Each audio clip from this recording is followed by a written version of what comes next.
kids. Today we're going to be talking about how to use a capo, and this is a supplementary video to the guitar lesson ebook that you can find at YourGuitarSage.com. In that ebook you're going to find lessons on strumming, about how to read charts, how to use a capo, your basic open chords.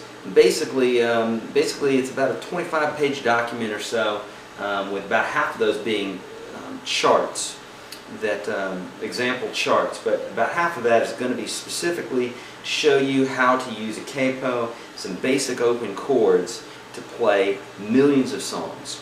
We'll also give you access to hundreds of charts that I have done personally online. So check that out at YourGuitarSage.com. And okay, so let's jump into it. This is a capo.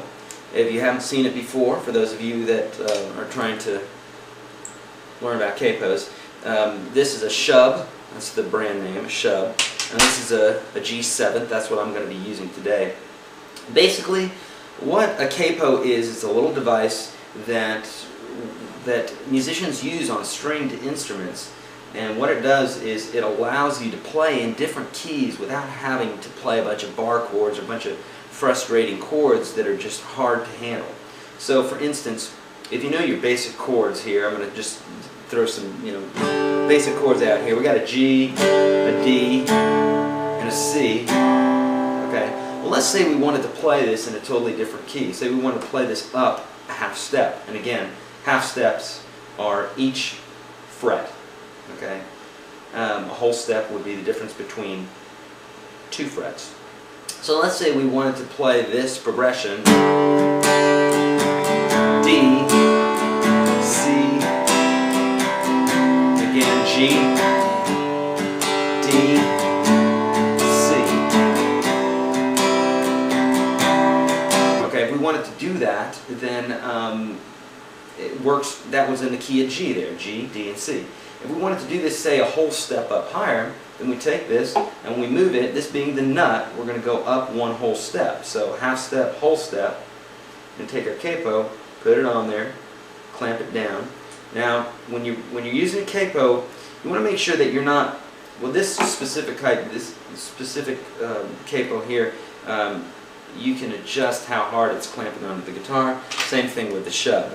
With things like the Kaisers and a little bit more affordable capos, they just kind of clamp on there. That's fine for the most part with acoustic guitars, but with electrics, you'll find that it puts the guitar strings out of tune just a little bit. So these are nice, adjustable. So we're going to put this here at the 2nd fret, right? 0, 1, 2. We're going to put this at the 2nd fret. Now what we can do is we can play those same chords, but we're playing them in a different key. Now, of course, I'm not going to play the chords down here because I got this capo in my way now, right?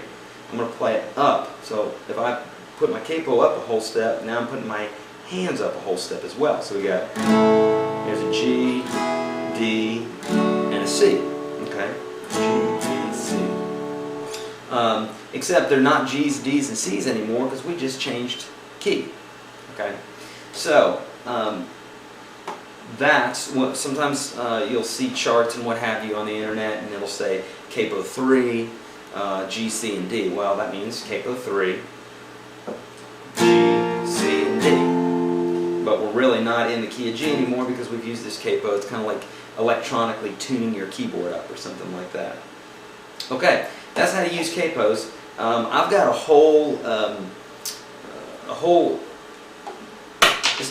lesson on how to use capos and like how to transpose and know what key you're in. If you're playing a particular tune and it says, hey, you're in the key of D here, D would be like a D, G, and an A. That if I wanted to say play that same thing with a C feel, I could go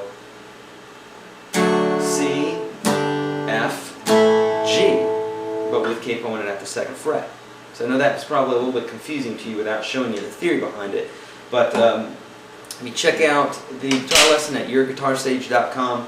I go into it in detail. So anyhow, that's it for today. Thanks so much for stopping by, and keep checking the site out. I'm going to be adding more videos at least weekly. All right, have a good one.